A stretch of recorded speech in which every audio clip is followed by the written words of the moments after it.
Imagina que eu convidava todos os que têm assento parlamentar, menos ele. E então? Pá, é o meu direito. Calorosas saudações, e Ricardo Araújo Pereira bateu de frente com André Ventura, ao mesmo tempo que vocês bateram de frente com o botão do like neste vídeo. Portanto, aproveitem o fator de estar tão próximos dele para meterem like, subscreverem o canal e partilhem nas vossas redes sociais. Relembro que podem usar o código Sousa10 na Prozis para 10% de desconto, e quem o utilizar durante este mês de setembro habilita-se a ganhar um giveaway de 200€ que eu vou anunciar no meu Instagram. Têm mesmo que me seguir lá, porque o antigo Instagram foi ao ar. Portanto, este é novo, sigam-me lá. Ora, o que é que se passa? Ricardo Araújo Pereira foi um podcast, excelente podcast já agora, sigam-no, Despolariza. Não estou a ser pago para o dizer, é mesmo só mesmo pura qualidade. Onde teceu alguns comentários sobre o Chega, a situação política atual do país, enfim, vamos ouvir. Já deves ter reparado, eu não tenho nenhum apreço nem pelo Ventura nem pelo Chega. Isso é muito diferente de dizer... eu não tenho nada para dizer sobre os eleitores do Chega. Nada. Não tenho nada contra... neste sentido, no sentido... uma coisa são os dirigentes dos partidos. É o Ventura e os dirigentes do Chega.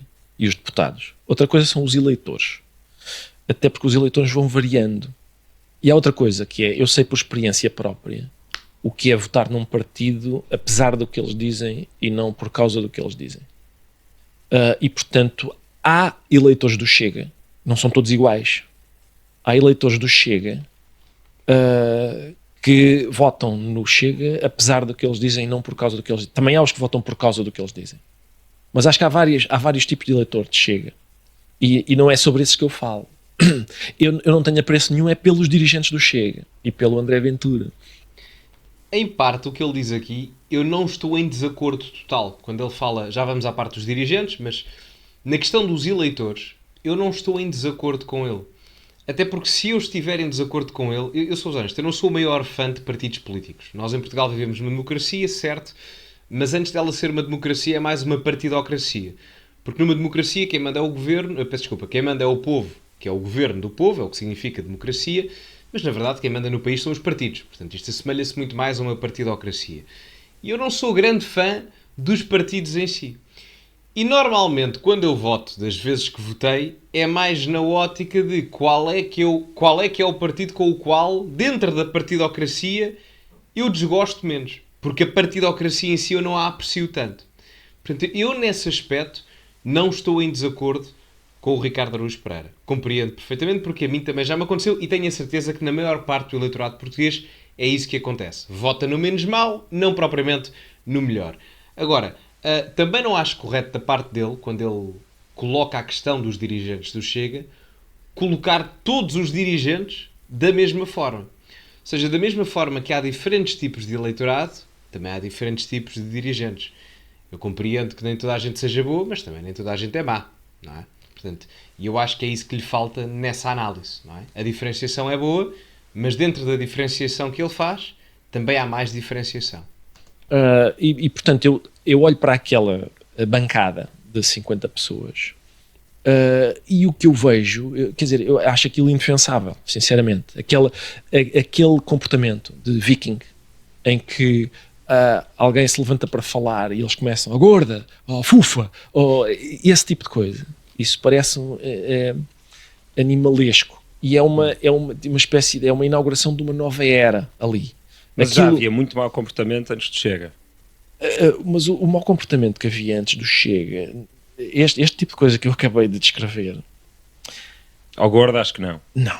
Mas este tipo de coisa que eu acabei de descrever... Há interrupção e há insultos e há... Não mas há achas dúvida. que são, em média eles são piores do que os outros no Parlamento? Acho que isso é inegável. Acho que não é possível defender o contrário. Acho que é inegável.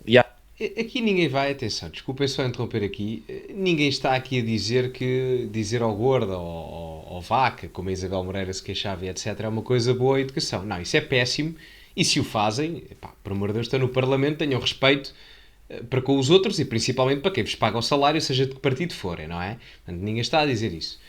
Mas é assim, fazer de chamar isto ou aquilo a outro deputado como a pior coisa que já aconteceu no Parlamento, meus amigos, eu lembro-me perfeitamente, há uns 15 anos atrás, nós tivemos o Ministro da Economia a fazer cornos no meio do Parlamento. Não sei se lembram disso, o Manuel Pinho, não é? Eu nem posso fazer em vídeo, portanto, como devem imaginar.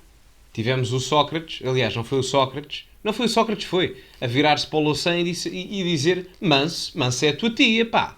Portanto, é assim, isto não é propriamente, não vamos fazer aqui uma coisa, não é uma extrapolação das coisas, porque sempre houve mau comportamento no Parlamento, como o outro que dizia está calado ao faz e não sei o que mais. Portanto, estas coisas, estes insultos do Manso é a tua tia, fazer os cornos no Parlamento, etc., isso sempre aconteceu.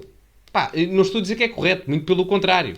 Agora, fazer aqui uma espécie de antes de Chega, depois de Chega, não acho que seja correto, porque aquilo sempre foi uma bandalheira, desculpem lá dizer-vos. Hoje em dia está mais modernizado, os termos são outros, talvez a linguagem, do ponto de vista formal, seja mais simples no discurso político, mas isso é normal. A linguagem em si evolui. Agora, fazermos isto aqui um discurso puritano, que antes não acontecia nada e agora é que acontece, por amor de Deus. Por amor de Deus. E se formos ver as atas das sessões parlamentares mais antigas, quem tiver curiosidade, vão encontrar coisas muito giras. Isso vos garanto. Da esquerda à direita. Isto aqui não é partidário. É uma condição humana. Acho que é... Repara, como sabes, eu não convido o André Ventura para o meu programa. Porque tenho esse direito. Há pessoas que dizem, então, e a liberdade de expressão? Eu não estou a interferir com a liberdade de expressão do Ventura. A minha liberdade é esta, eu convido para o meu programa quem eu quiser. Assim como tu, se tu não me convidares para ir jantar à tua casa, então eu tenho fome. Sim, mas qual é o problema? Eu vou comer ao outro lado. E o Ventura tem muitos sítios onde falar. Eu só não o quero convidar para o meu programa. Há uma grande diferença entre o programa do Ricardo Araújo Pereira e a casa do Tomás, no caso do apresentador do podcast. É que a SIC, a entidade pelo qual o Ricardo Araújo Pereira trabalha, foi financiada com dinheiro público. Lembram-se dos 18 milhões de euros na altura da pandemia, não é? Em 2021, à volta disso. Portanto, há ali dinheiro público a ser investido, que também é utilizado, direto ou indiretamente, na realização do seu programa.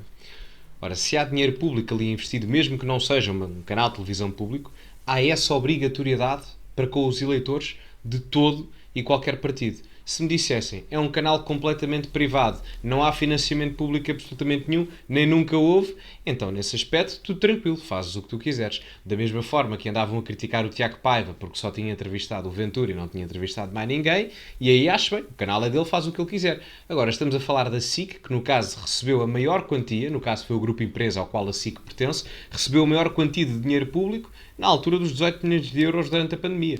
Portanto, não é uma comparação que faça de todo sentido, e sim, nesse aspecto de igualdade concorrencial, ainda para mais quando os programas são feitos em altura de campanha eleitoral, há essa obrigatoriedade. Pelo menos com os partidos de representação parlamentar. Com representação parlamentar. Portanto, não se aplica porque a SIC recebeu bastante dinheiro público. É muito simples. Não, aliás, eu nem sequer advogo que as pessoas calem o Ventura. Antes, pelo contrário. Eu acho que o Ventura deve ir às entrevistas, os jornalistas devem entrevistá-lo, devem fazer o escrutínio, sempre que ele vai ao Observador, gosto muito de ver. Boca desnecessária, não é? Claro. Mas, dito isto, eu acho que a melhor resposta, quando o Ventura diz assim, a gente faz o aeroporto está previsto fazermos em não sei quantos anos, como é que é possível? O aeroporto de Istambul foi construído em 5, ou o que é, e os turcos não são propriamente conhecidos por serem o povo mais trabalhador do mundo. Eu acho que essa frase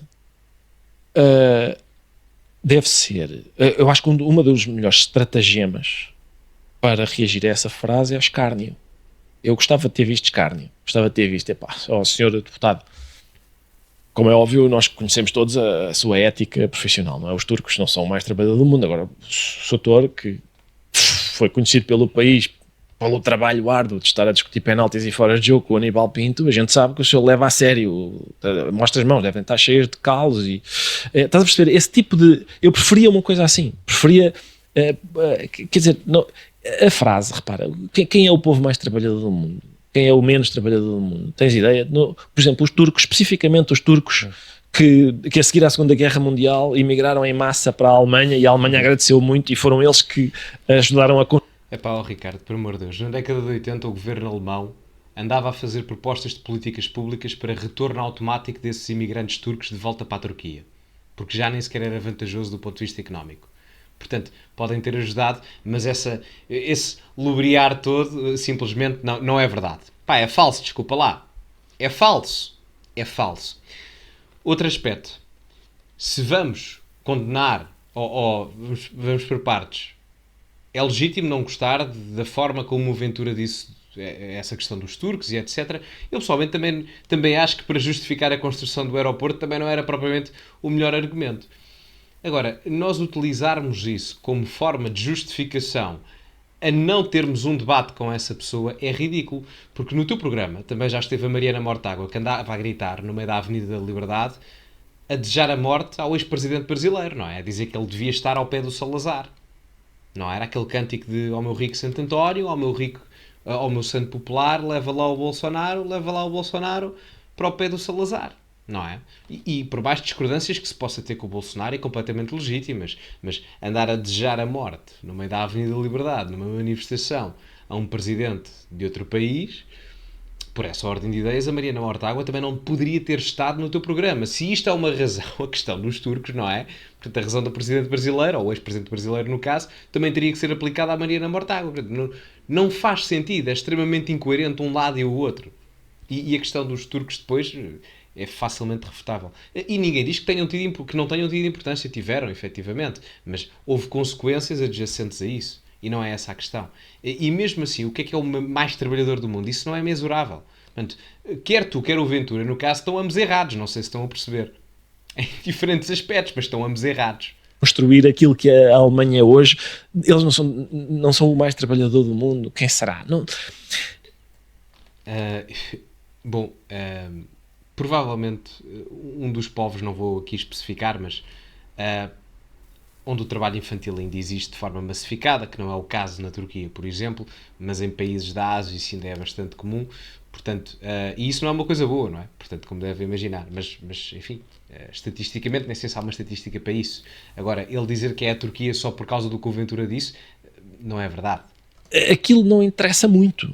Eu preferia ter visto uma boa sessão de escárnio sobre o conhecimento histórico dele, pelos vistos, para avaliar um gourmet, um escansão de ética profissional de trabalhadores estrangeiros, fazer a lista dos mais trabalhadores, dos menos trabalhadores, apontar para a própria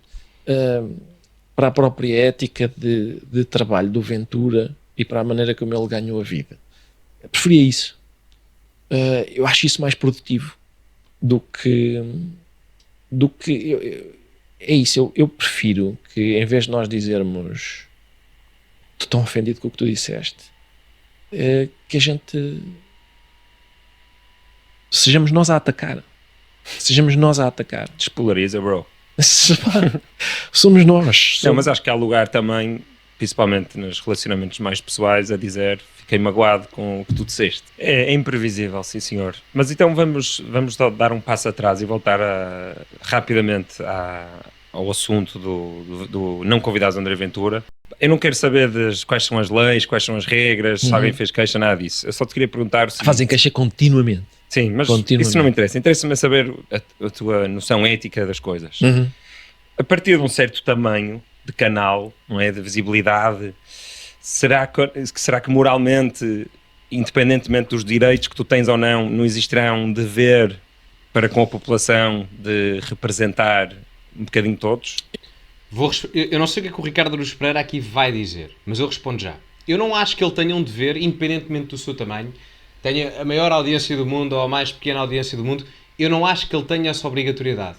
Exceto, é claro, quando ele ou a instituição que ele representa recebe dinheiro público, porque aí ele está a receber dinheiro, literalmente, de toda a gente. E é isso que me faz dizer que ele tem que ser, entre aspas, obrigado, não é? Por questão da lei e por questão do financiamento público, a entrevistar todos os candidatos, no mínimo, com representação parlamentar, ainda para mais, quando o faz em período formal de campanha eleitoral, que são as 2 semanas que antecedem as eleições legislativas, ou presidenciais no caso, que eu creio que ele também fez. Portanto, eu não acho que por ele ser o maior programa de infotainment do país, ou que tem mais audiências, ele tenha que ter essa obrigação. Ele tem que ter essa obrigação porque o canal pelo qual ele trabalha e o grupo de comunicação social pelo qual ele próprio trabalha recebeu o maior financiamento de dinheiro público na história recente da comunicação social portuguesa. Portanto, é essa a razão. Tão simples quanto isso. E não se falar disso, falar-se mais da questão ética e moral, eu compreendo a questão, é muito grande, tem mais responsabilidade. Certo, mas ele não tem que ser obrigado a isso. Ele tem que ser obrigado porque a entidade pelo qual ele trabalha recebeu dinheiro público, não é? Portanto, dinheiro de todos nós. E todos nós representa pessoas que votam no PCP, no Bloco, no PS, no PSD, na Iniciativa Liberal, no PAN, no CDS, no Chega e nos partidos sem representação parlamentar. Que eu acho que em Portugal devia haver mais legislação para eles terem mais visibilidade. Mas enfim, isto é tópico para outro vídeo.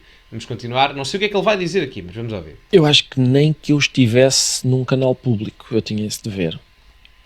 A meu ver, claro que tinhas. Claro que tinhas, porque estava toda a gente a pagar-te para trabalhar. Toda a gente engloba toda a gente que vota em todos os partidos. Já te disse que eu vim para esta profissão precisamente para não ter deveres nenhuns. Eu, quanto mais a irresponsabilidade é o que se valoriza. Ok. Aqui. Mas a questão é a seguinte. Como assim representar? Não há nenhuma representatividade naquilo. Então mas convidaste todos menos ele. Parece que estás a tentar representar menos ele. Se só convidasses um ou dois, era diferente. Não foram todos menos ele. Aliás, às vezes até a própria deliberação da ERC estava errada. Por exemplo, houve momentos em que eles disseram convidou todos os partidos com assento parlamentar menos ele. Não era verdade. Houve partidos com assento parlamentar que eu não convidei também. Só que ninguém chora por eles, ninguém vai fazer queixa à ERC e à CNE. O PEV. O PEV foi em coligação com o PCP. Quem foi convidado no teu programa foi o líder da coligação. Ora, a coligação estaria representada. Portanto, o argumento não faz sentido absolutamente nenhum. Porque era uma coligação a concorrer unitariamente a eleições. Da mesma forma, com a AD, se o Nuno Melo não tivesse ido ao programa, não havia problema, porque ele concorreu conjuntamente com o PSD, em que o PSD era o líder da coligação, portanto estaria inerentemente representado. Este argumento é só para a palhaçada. Eu não sei se isto é a gozar ou não, mas é só ridículo. Não sei se é para a piada ou não, ou se está a tentar justificar com uma desculpa completamente esfarrapada, mas é ridículo, deixem-me que vos diga, é simplesmente ridículo. O PEV era um partido com assento parlamentar. Assim também eu. Não, e em coligação não faz sentido. Não faz sentido. Estando em coligação, o líder da coligação, que no caso era o PCP, estaria representado. O PEV é um partido com assento parlamentar e já houve tempos em que eu convidei e desta vez não tinha convidado. Sim. Mas, desta vez, eu convidei gente sem assento parlamentar. E não convidei gente... Por exemplo, eu convidei o Nuno Melo, que não tinha assento parlamentar. Ou seja, as pessoas dizem, pois ele convida todos os com assento parlamentar? Não. Depende, não tem assento parlamentar aonde? Tinha assento parlamentar no Parlamento Europeu. Portanto, outra inverdade, não é? Enfim, e voltamos à questão. Estava na coligação unitária da AD. Necessariamente. Nem sequer isso é verdade. Mas, vamos dizer assim, imagina que eu convidava todos os que têm assento parlamentar, menos ele. E então? É o meu direito. Pois, não sei se é. Pela questão do financiamento público. E o mais grave aqui é o próprio Ricardo Araújo Pereira ter dito que mesmo que estivesse num canal público não tinha essa obrigatoriedade. Não é assim que funciona. Não é assim que funciona. A não ser que queiram que seja assim que funciona. Em que toda a gente paga ao canal público, mas depois nem toda a gente é representada no canal público. Se é isso a vossa democracia, estamos muito bem. Digam-me a vossa opinião nos comentários, meus amigos, metam like no vídeo, subscrevam o canal, partilhem nas vossas redes sociais, já sabem, sigam-me no meu novo Instagram e TikTok, que o antigo foi ao ar, e usem o código SOUSA10 na Prozis para 10% de desconto no segundo link da descrição e podem ganhar um giveaway de 200 euros. Ficamos por aqui, muito obrigado a todos e como é habitual, acima de tudo, cultivem-se e até à próxima.